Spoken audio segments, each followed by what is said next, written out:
It's the amazing Rico Brogna podcast with your host, Evan Roberts. Welcome, ladies and gentlemen, to episode 620 of the Rico Brogna. I am your humble host, Evan Roberts. We have a lot to discuss. Two main topics we will get to on today's Rico. Ranger Suarez will not be a New York Met as he signs a 5-year contract with the Boston Red Sox, and the latest on the pursuit of Kyle Tucker. Let's start with Ranger Suarez because coming into this offseason, I think we all looked at the starting pitching staff, and while the Mets have a lot of options and a lot of arms, and they weren't having a lot of guys come off the books, we looked at this rotation and said they need to upgrade. They need to get better. And I remember months ago, because it was now months ago, we did our starting pitching deep dive on the Rico, and we went through every single starting pitcher. And the idea was, which one, if any, will David Stearns sign? Which one, if any, is an ace? Which one, if any, provides the reliability this rotation could certainly use? And we went through each guy, from Dylan Cease, who signed months ago, to Framber Valdez, who is still available, to Michael King and Ranger Suarez. And the conclusion I think most of us came up with is there isn't a true ace, and there just doesn't seem to be anybody that David Stearns is going to go that extra mile for, that is going to go to a 5th year for or a 6th year for. So when Dylan Cease signed early on during the offseason, and Dylan Cease has been a very solid pitcher over the course of his career, an innings eater, certainly fits that reliability factor, we all looked at the contract and said there was no way David Stearns was going to hand out that contract. When Michael King signed his relatively short-term deal, I think we viewed that contract as something that was in Stearns' wheelhouse, but was he going to give up the draft pick compensation associated with a player who rejected the qualifying offer for someone who could be gone in a year or two? And the answer we all came to as we GM along with Stearns was no. About a week or two ago, Buster Only, I think, was the one who put out Ranger Suarez versus Framber Valdez. The Mets are going to end up with one of those two guys. And so, of course, we did a deep dive on both. And the conclusion I came up with, if you're looking for a Cliff Notes on that edition of the Rico, was while Framber Valdez has the better track record, I would be more trusting of Ranger Suarez moving forward. But when we talked about both pitchers on this podcast, and we discussed the risks associated with both, and the conclusion that both are good, both are solid, both are upgrades, but neither one of them is an ace, we pretty much said it's probably going to have to be a 3-year deal. If the Mets are going to sign Framber Valdez or Ranger Suarez, it's probably going to be a 3-year deal, and yeah, maybe a high AAV. When I saw the news earlier on Wednesday that Ranger Suarez was signing a 5-year contract, I didn't even need to see the amount of money. By the way, it turned out to be $27 million a year. I didn't need to see that. There was no way, knowing what we all know about David Stearns and his reluctance to hand out long-term contracts to starting pitchers, and honestly, really his reluctance to hand out long-term contracts to anybody, unless your name is Juan Soto, there was no way the Mets were handing Ranger Suarez a 5-year contract. Now, granted, Ranger is on the youngish side. He is 30. This is his age 30 season. So if you sign Ranger Suarez to a 5-year contract, you have a guy until he's 34 years old, which is not incredibly unreasonable if you're looking at age, especially considering they gave Sean Manaea a 3-year contract. But the fact that Suarez has never made 30 starts, the fact that he's not an ace, there was no freaking way David Stearns was ever giving Ranger Suarez a 5-year deal. Now, the follow-up to me is, okay, what about you? Would I have given Ranger Suarez a 5-year deal? I wouldn't have loved it. Like, it would have been one of those signings where you kind of hold your nose. You understand the risks that are involved. But here's the problem that the Mets are involved in right now, whether Kyle Tucker is here or is not here, because that is irrelevant to the discussion around the starting pitching. The question I have for everybody listening, and certainly for David Stearns, if he's ever checking in on edition of the Rico, Who is the exception? Who is the person? Who is the guy with the resume that you would feel comfortable going 5 years for? If you're not going 5 years for Ranger Suarez, and I fully understand the risks involved, you're not going 5 years for Framber Valdez. There's no way you're doing that. And if you're not going 5 years to Framber Valdez, we could all accept that the best remaining starting pitcher on the market, Valdez, is not signing with the New York Mets. So now we have to look at everybody else. Would you like to hear the rest of the starting pitching free agent market? The best available pitcher after that would be Zach Gallen, would be Lucas Giolito, would be Chris Bassett, would be Zach Littell. That's the list we're talking about. I don't think Framber Valdez is an ace. I would probably define him more as a really strong number 2. But after him, what are we looking at? So the Mets are in major danger of not being able to upgrade their rotation in terms of free agency, which now leads you to the trade question. The reputation David Stearns has, not from me, I'm not negotiating with him, but from what you read as a trade partner, is that he's very picky. And there's a part of me that likes that. I don't think you have to make a trade. The beauty of free agency is you could add a player and either give up nothing or give up draft picks who aren't real humans yet. They're the idea of humans. They're the idea of a baseball player. But it's not actually a human that you're giving up, or at least not a human yet. So what I like about free agency is the fact that you can add a player to your roster like Ranger Suarez, and we don't have to sit here debating about if it's worth giving up Jonathan or it's worth giving up Christian Scott.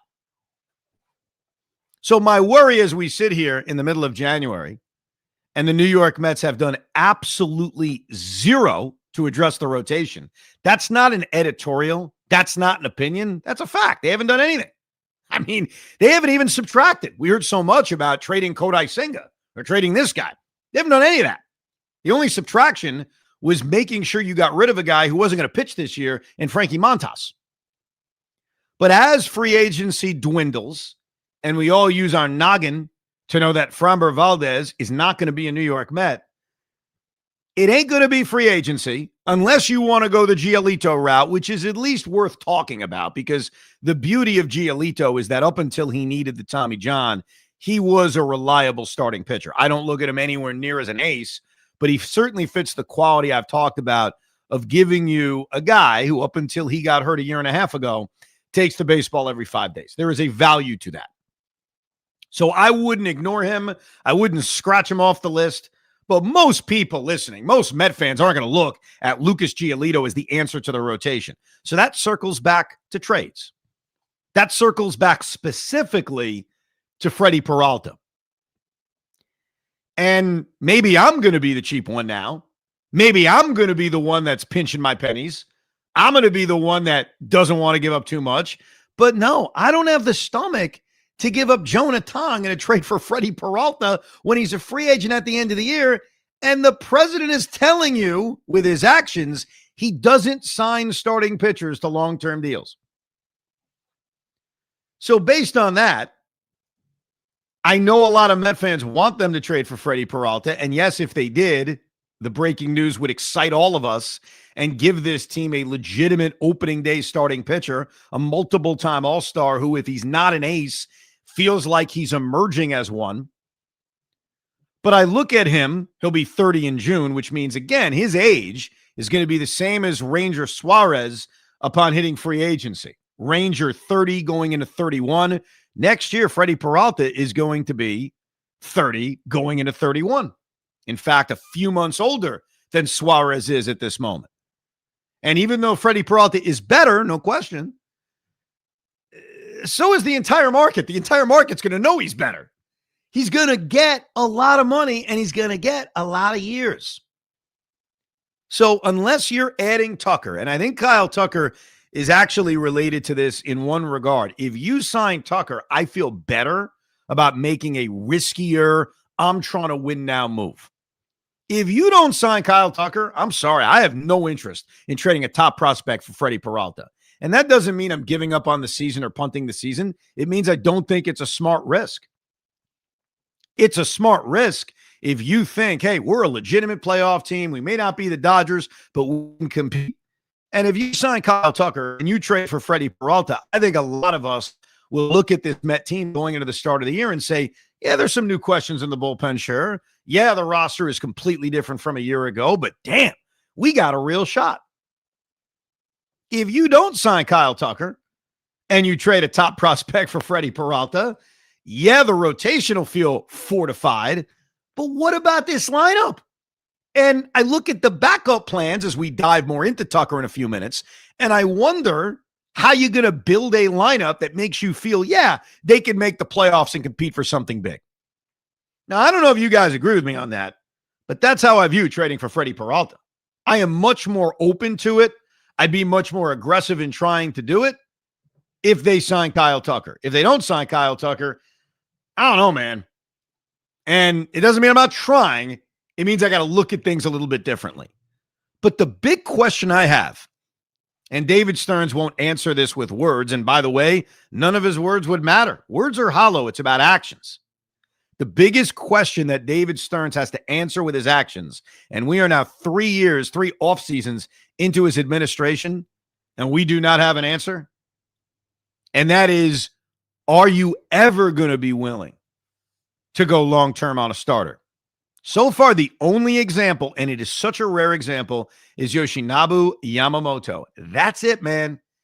And that is such a rare person and rare example that you'd be telling me, yeah, I'll only be involved in Japanese starting pitchers who happen to come over at a ridiculously young age. Because starting pitchers like Freddie Peralta, even like Tarek Skubal, which we'll get into, those guys are 29, 30, 30, 31. That's the age of guys when they get to free agency. Very rarely are you going to be in your mid-20s. And the market, even this market, a market right before a potential baseball lockout, is telling you that if you're good, you're not settling for a 2 or 3 year deal. What the Mets need to do, if this is truly going to be the world we live in with David Stearns, where he is unwilling to go long-term on starters because of the inherent risk that's attached to it, is you're going to have to do this Tucker-like deal, this, I like to call it a short-term contract tax, because that's what it is. The Mets have decided we don't want to go long-term. We'd rather pay a tax and pay more money in the short term than have to be committed long-term. And in theory, I'm not against that. Like, if you can pull it off, it's great. Like, for example, and I don't know if the Mets did this with Ranger Suarez, and maybe they did and it didn't work out. If you go to Suarez and he signed today, 5 years, $27 million a year. I'm not going to do the total packages because then we all have to do math. So I'm just going to give you the years, the amount of money per year. Ranger Suarez signed a 5-year deal at $27 million per.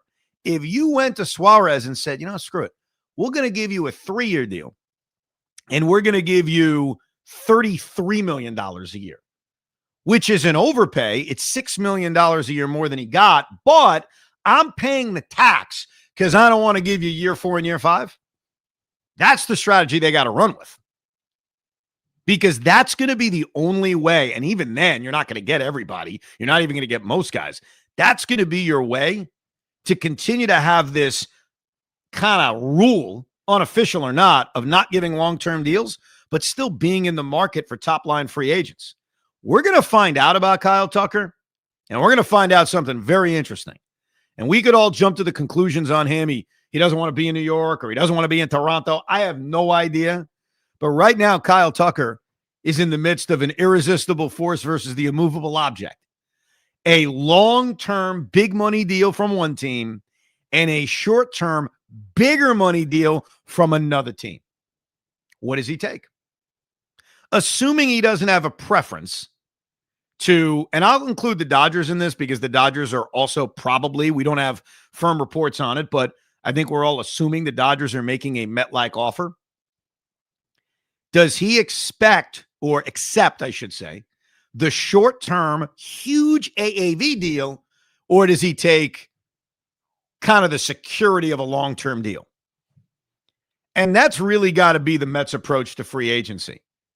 And so this will be the only thing I say about Pete Alonso, because, again, I don't want to go back. I think eventually, once this offseason is completely complete, I think we can definitely do a kind of offseason recap in which we rebattle these battles and look at what they were better off doing. But with Pete Alonso, if you don't want to give him a 5-year deal, God bless you, okay? We're accepting that they don't want to give anyone a long-term deal unless you're unique like Juan Soto. Would it have made more sense, and would it have been worth it, even if the odds were he was going to say no, to give Pete Alonso a 3-year deal at $40 million a year? Something absurd, something greater than what he got. And the odds are Pete would have said no and said, no, I got my 5-year deal. I'm making 150. I'm good. But that almost needs to be their attempt. And so you look back at missing out on Pete and you'll wonder, would that have been worth trying? But they're trying it with Kyle Tucker. And I think they should have tried it, if they didn't, with a guy like Ranger Suarez. If you want a free agent and you're going to live by the rules, and they will benefit you down the road. You know, I said this yesterday on the Rico to Hoff when we argued about it, and I brought it up today with Tiki. I said, point blank, what would you rather do? Would you rather give out a high money 3-year deal or a less money 5 or 6-year deal? And Tiki even agreed, yeah, I'd rather go short term. I'm good with short term. If Steve Cohen's willing to write the bigger check, of course I'd rather have the player on a short term deal. But you really got to make it stick to get the player to say yes. Before we continue on Kyle Tucker, let me go back now to this pitching thing, because here's what's really, really important. And again, I don't know the answer because the only track record we have on David Stearns is 2, if I'm not mistaken, super long-term offers, Yamamoto and Soto, when they did it. Tarek Skubal is obviously going to be a free agent next year. We mentioned 2 episodes ago the bitter, if you will, arbitration case that may take place between Skubal and the Tigers, where they're asking for such a great difference in money. Tarek Skubal is 29. He's going to be 30 next season, which means next year, similar to Suarez, he will be in his age 30 season. He is also, unlike Ranger Suarez and unlike everybody else, the unquestioned best pitcher in baseball. He's made 30 starts in back-to-back years. He's won back-to-back ERA titles. He's won back-to-back Cy Youngs. He's the guy that can explode at any point. We all understand the risks around starting pitchers, but the track record is the track record. He is the 2-time defending American League Cy Young Award winner. How far is David willing to go with that? Are we competing for him? I have no reason to believe the answer is yes. I hope the answer is yes. He's an elite level pitcher. But when they competed on Yamamoto, again, it was because he was uniquely young. Skubal's 30, or he's going to be 30 when he gets to free agency. And if the answer is no, we are not willing to go 10 years for Tarek Skubal, as absurd as that sounds, then we should never bother talking about free agent starting pitchers. Or we should only stick to the guys who are willing to accept 2 or 3 year deals. Go through quickly in your head, and I'll lay it out too, the history of David Stearns signing starting pitchers. Year 1, Luis Severino on a contract in which he had an opt-out after 1 year. Jose Quintana. Actually, Quintana was already here, so let me skip that. I apologize. I'm trying to remember correctly. Sean Manaea, who was able to opt out after 1 year. Then you've got Manaea on a 3-year deal, which for him is the longest we've ever seen, given to a starting pitcher. Frankie Montas on a multi-year deal with the chance to opt out. Clay Holmes on a 3-year deal, I think with a chance to opt out. I'll have to take a look again. So what we have seen, and so far nothing this season, as we all know. This offseason has given us nothing when it comes to starting pitchers. So the track record is 3 years or less. One last thing about Framber Valdez. Yesterday on the Rico, or episode 619 of the Rico, maybe you're listening to it back-to-back, we talked about the disadvantage that Toronto and LA has because they've already signed a free agent with the qualifying offer. And we read off the penalties they would face for signing a second player who rejected the qualifying offer. They've already lost their second and fifth. They'd have to lose 2 more draft picks if they signed another rejected qualifying offer free agent, which Kyle Tucker is. Well, let me remind you that Framber Valdez rejected the qualifying offer. So if you needed any more reasons or any more evidence that the Mets are not signing Framber Valdez, the QO is a part of it. They're not signing him. I mean, if they're not, because again, even if it's short term, they're not signing him.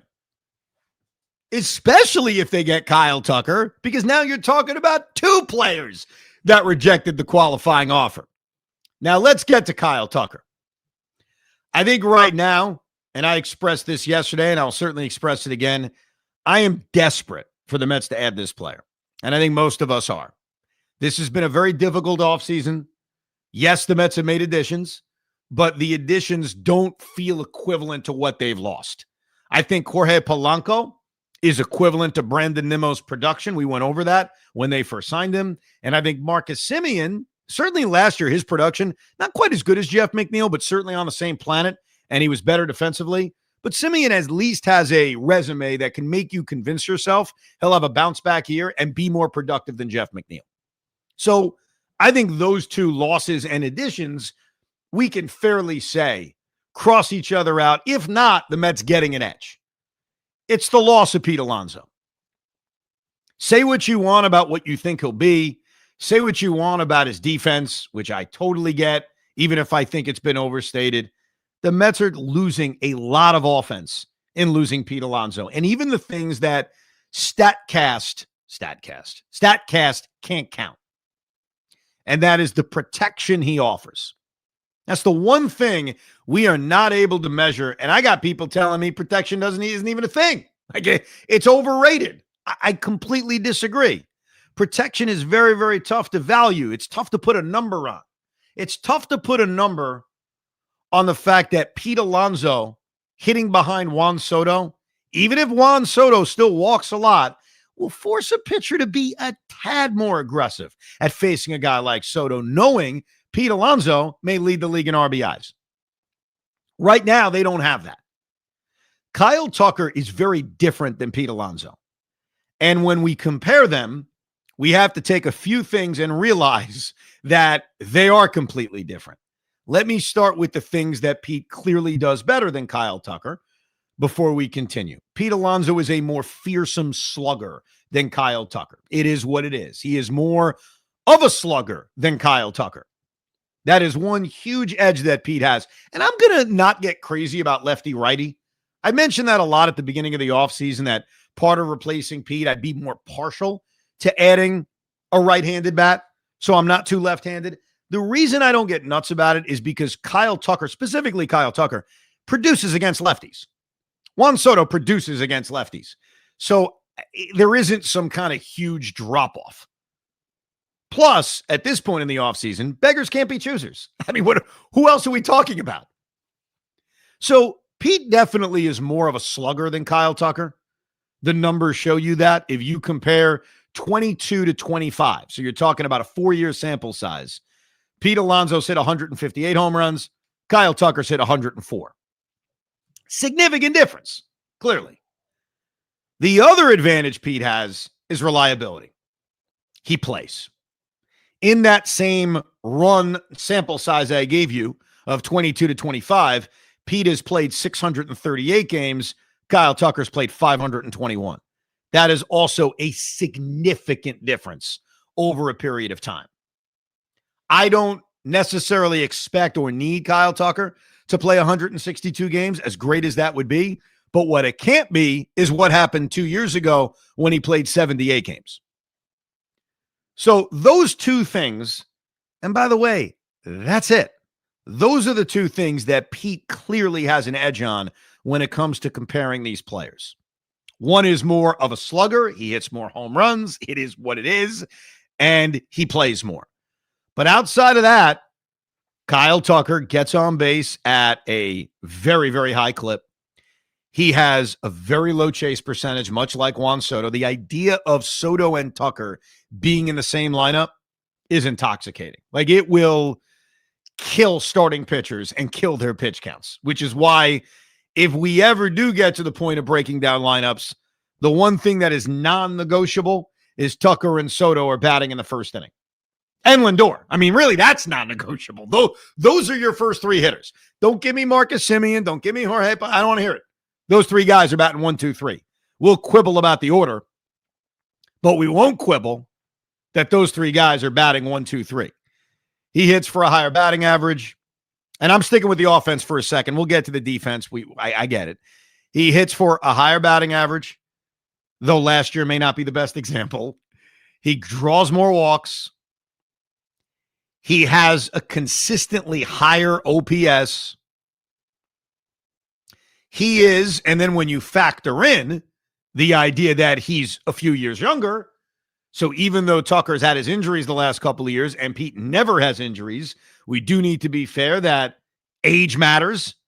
And certainly based on that, you would think and hope that Kyle Tucker is more in the prime of his career, even though I think Pete does have a few more big years left in him. And obviously the other edge that Tucker has, which we know, is the defense. Now, they also play completely different positions. So, yeah, it's the bat replacement, which is what I'm making a bigger deal about, which is why I compare Polanco to Nimmo. They don't play the same positions. I'm talking about replacing that production in the lineup. But Kyle Tucker, as much as it's tough to admit because he hasn't done anything for us, and we all love Pete, is a better all-around player than Pete Alonso. I don't think there's any doubt. WAR is a flawed stat, but the WAR is just overwhelming. I talked about that last 4-year sample size I compared, in which Pete played 638 games and Kyle Tucker played 521. Pete's WAR is 13.7. Kyle's is 20.2, which is absurd. Now, I will say to you, and I've said this before, it's nothing new, I think those numbers are completely overstated, or at least Alonso is understated. I don't think Ward does a good enough job of, I guess, representing a player like Pete Alonso. With that said, while that number should be closer, it shows you in a way that's tough to measure that, yeah, he's a better all-around player. And I said this to you the other day, and I'm trying to give it a lot of thought, even though I don't want to because the Mets need to sign Kyle Tucker before I give it that much more thought, which is this lineup better with these three players they added versus the three players they lost? And what I keep coming back to is I don't know if they're better, but they are uniquely different. It is just different. And the reason I can't go full bore on better is because of the fact that Kyle Tucker does not play all the time the way Pete does. And there's a value to that. Whenever I've talked about bringing a guy like that back, it's the fact that he plays every single game. And we as Met fans, I know we've had a tough time. We all cry about our failures. The one thing we've had over the last few years with the core of this team, as much as most of you wanted to get rid of these guys, is that they play. Is that Brandon Nimmo, even when not healthy, plays. Pete Alonso, even when struggling or getting hit by a pitch by Charlie Morton, plays. I can't say that about Jeff McNeil, but I could say it about those two guys. And so in the case of Kyle Tucker and Jorge Polanco, who I'll use in this, Marcus Semien plays too. Last year was really the first year in which he missed a bulk of time towards the end of the season. But when you look at Jorge Polanco, again, very solid player, nice player, and his production last year was better than Brandon Nimmo if we're playing the last year game with the guys they lost and the guys they gained. But here's the problem with Jorge Polanco, and it goes back to the same issue I just brought up with Kyle Tucker. He misses a lot of time. In 2024, Jorge Polanco played 118 games. The year before that, he played 80 games. Kyle Tucker, we just talked about 2 years ago, played 78 games.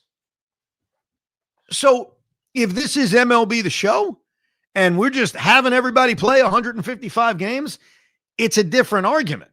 And even when I gave you the calculations the other day where I said, okay, let's combine the wars of the three players they lost and the three players they got, and the three players they got had a 2 WAR higher combined, which is a big number. Yeah, and Kyle Tucker has a higher WAR than Pete Alonso over 4 years, But then there are games where they don't play. And so that's kind of the biggest question. But I guess that's the fun debate as we get closer to spring training. The question is, can they seal the deal on Kyle Tucker? Can the New York Mets, even coming off a bad year, a year in which they collapsed, and in an offseason in which they are competing with the two champions of each respective league for this free agent, can the New York Mets, even while offering a short-term contract, even with the burden of New York, can they win the Kyle Tucker sweepstakes? And really make this offseason feel completely different. Because that's what a move like that would be. Let me read some of your emails. TheRicoB@gmail.com. Lloyd writes, hey guys, love the pod. Great way to get a dose of my Metsies, especially with the Jets being uncompetitive, for which seems like is my entire adult life. I'm 30. Yeah, they have been uncompetitive your entire adult life. With or without the Kyle Tucker addition, we need to add some starting pitching. Framber Valdez or a trade for Freddie Peralta from the Brewers has to happen, as we need someone to lead the younger guys coming up. You don't seriously believe David Stearns would sit on his hands and run out the same pitching staff as last year, right? What would you do with this staff at this point in the offseason? As always, let's go Mets, Lloyd. I don't think that David Stearns' intention would be to run back the same rotation.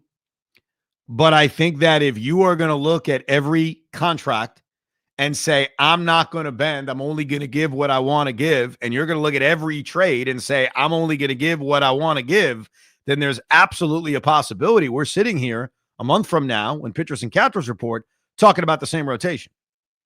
That is on the table.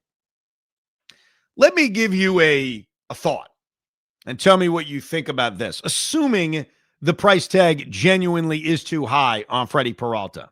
And we don't even mention Tarek Skubal anymore, but both of those frontline guys, it's too much. It's not worth it.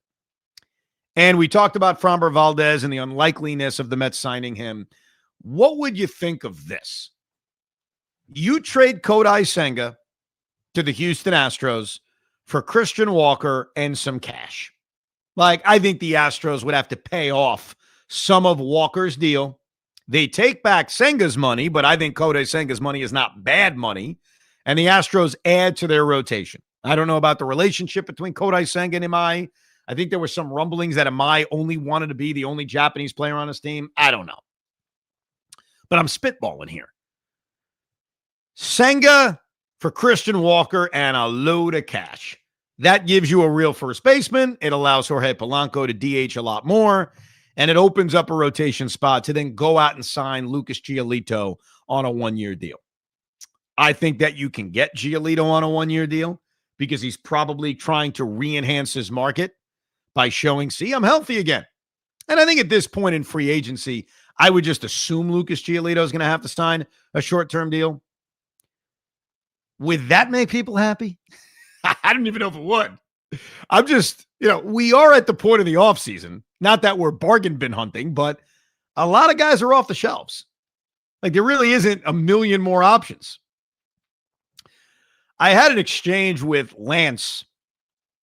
Lance wrote to me, Evan, your worst take ever. I was with you for 99% of the Kyle Tucker discussion, but then you said one of the most ridiculous things I've ever heard. You said if Kyle Tucker ends up being Jason Bay, it's okay because that's the beauty of a 3-year deal. It's almost like you forgot Jason Bay signed a 4-year deal and was only here for 3 of those years. 3 years is better than 8, but it can feel a lot longer if lot longer than 3 if the player ends up sucking. Now, I wrote Lance back, and I'll tell you what my response was. The Jason Bay era is very different than this era. The Jason Bay era was an era where if the Wilpon signed one free agent and it didn't work, we could never live it down. So in the new era we live in, a 3-year deal, even at $50 million a year, is not necessarily the hindrance that it was during the Wilpon era. And yeah, I am talking about the difference between investing an 8, 9, 10-year contract in Tucker, which was speculated about before this offseason began, as compared to only being involved in 3. And I brought this up on the last pod. I compared it to the way Cohen handled Verlander and Max Scherzer. Lance's response is, I don't think Bay's Mets performance can be compared to Scherzer and Verlander. They were both pitching well enough to attract real interest from playoff-bound teams, and if the Mets had been in the playoff race, they probably would have kept them. If Tucker hits like Jason Bay, they won't have the leverage to move him like that. And also, I really think he may not want to be here, because why would it take so long to say yes to $50 million a year? Look, the comp isn't perfect. I'd be the first to admit it. My point about a short-term deal, though, overall is it isn't the same disaster as an 8 or 9 year deal. And when you have an owner that's willing to kind of buy off mistakes, if Kyle Tucker doesn't love baseball, if Kyle Tucker hates New York, yes, it would suck. Yes, it would feel like a horrible investment of $150 million, but I think it's easier to kind of pivot off of than if you had to deal him on an 8 or 9 year deal. As far as why it's taking so long, I'd love to know what the Toronto offer is. And I was watching some random YouTube like advised video. You know, your algorithm will tell you, watch this, watch this. And it was a Blue Jay fan saying the same thing that Lance just said. He was like, I don't think he wants to come to Toronto. We're the only team making him a long-term offer, and he hasn't said yes yet. I mean, it's entirely possible that Kyle Tucker doesn't want to come to New York, big market, and he doesn't want to go to Toronto, Canada. And he may be in this spot where he's deciding between, like, do I want to go here or do I want to go there? Because I don't like either place. And it's certainly possible. Joseph writes, why can't David Stearns make trades like Brian Cashman makes all the time? Brian Cashman targeted a one-season major leaguer on a small market team, David Bednar, Jazz Chisholm, Ryan Weathers. He ends up acquiring that player by always sending a package of low-level prospects to that small market team. Cashman is always successful making those deals while holding on to his coveted prospects. How come Stearns is unable to do this? Well, let's look at Ryan Weathers more so than Chisholm and Bednar. What would we have said if the Mets acquired Weathers? If it wasn't the Yankees, it was the Mets, and the Mets had traded 4 prospects, none of which were top, but 4 prospects for, yes, a 26-year-old left-handed starter. Yes, he's under team control. Yes, he's got great stuff, but is never healthy. Wouldn't we just say, all right, that's another high possibility arm that you're just throwing into the mix of questions that this team currently has? So I think in a lot of ways, and that trade could work out for the Yankees. I like it for the Yankees, but I think it makes sense for the Yankees. You want to know why? They have Max Fried. They have Garrett Cole. They have Carlos Rodon. They've got a loaded top of their rotation. And so they're viewing Weathers more of a guy as, hey, while some of our guys are rehabbing because they're hurt, specifically Carlos Rodon, Garrett Cole, even Clark Schmidt, while we need to fill out our rotation, let's give this kid a shot. That's not the spot the Mets are in. The Mets are in the opposite spot. The Mets have plenty of starting pitchers. It's not that they don't have enough guys. It's that, do they have the quality of guys that you can trust? I ask you all this one question because I brought this up very briefly on the air on Evan and Tiki, but it is more of a Rico Brogna question. Who is the Mets opening day starting pitcher? As we creep closer and closer to March 26th, I think is the date, or March 27th, that Thursday afternoon against the Pittsburgh Pirates, we know if healthy, Paul Skeens will be the starting pitcher. Who is our opening day starting pitcher? And I know every time I do this, I end up jinxing the guy, knock on wood. Is that guy on another roster? Is that guy Nolan McLean, who would be my choice? Is that guy Clay Holmes, who certainly could have earned that based on the way he pitched a year ago? So give me your thoughts. You can email us to ricob@gmail.com or drop your thoughts in the YouTube chat. And hopefully it's somebody else. hopefully it's Tarek Skubal. Wouldn't that be great? But as we creep closer and closer to the end of this week, I do think we are going to get a finality on Kyle Tucker. And it is really going to set the tone for the final stretch drive to spring training. And I'm going to warn my fellow Met fans on this. if and when Kyle Tucker picks the Toronto Blue Jays or the Los Angeles Dodgers, our pivot can't be to Cody Bellinger. Not because I don't want Cody Bellinger, not because I don't like Cody Bellinger, not because he wouldn't be a good fit for this team, but because I just don't want to talk ourselves into something that also isn't going to happen. If the Yankees are offering him a 5-year deal at $30-some-odd million a year, what would it even take for the Mets to get him on their kind of contract, a short-term deal? I mean, they would almost have to offer him what they're offering Kyle Tucker. Could you imagine that? The Mets having to offer Cody Bellinger $50 million a year? I like Cody Bellinger. He's a fine player, and he would make the roster better. And as I've said before, ultimately I'd be happy, even if I hate the contract, because when you're watching a team play every day, you're not watching a contract jump up and down. You're watching a talent. So I always like to think that once the season starts, I'm not going to just be obsessed with how much money a guy's making. But could you imagine that? And that's what it would have to take if they're going to sign him. They wouldn't. And so I think if they miss out on Kyle Tucker, and fingers crossed that they don't, it is back to the drawing board of thinking this is a horrific offseason and wondering how and where they're going to find protection for Juan Soto. But we'll keep you posted. As soon as the news breaks, as fast as we possibly can, we will give you a Rico. I heard a good one here. Kyle Tucker, or the Mets are waiting on a phone call from Kyle Tucker, but unfortunately he has Verizon Mobile, so it's going to take some time.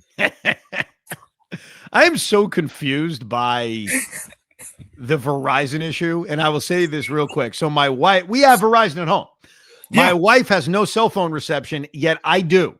How do you explain that when we're on the same plan? I have no idea. I've been texting everyone with my Verizon. I don't know if that makes a difference. Yeah, so I don't get it. It makes no sense to me. Well, I think we'll get an answer on Kyle Tucker in the next couple of days. I do think we will get it. And I'll make you this prediction before the close of the week. So I think we'll get another Kyle Tucker Rico, except this one will be reacting to either him coming to the Mets, or going somewhere else. We appreciate you listening and downloading. Remember to subscribe to the Rico Brogna so you never miss an episode. We try to always give you a Rico, and I think we've done it consistently during this offseason. We record it live on Sundays and on Wednesdays, but we mix in a ton more throughout the week. We've been throwing a lot of Mailbag Fridays. We had one that we posted on Tuesday. So we've averaged a hell of a lot more than 2 days a week, but what we always try to at least guarantee you on schedule is a Wednesday and a Friday Rico. We appreciate you listening, downloading, and subscribing to the Rico Brogna.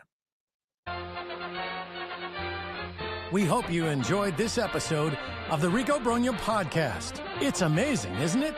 Make sure you download it now to keep it on you at all times.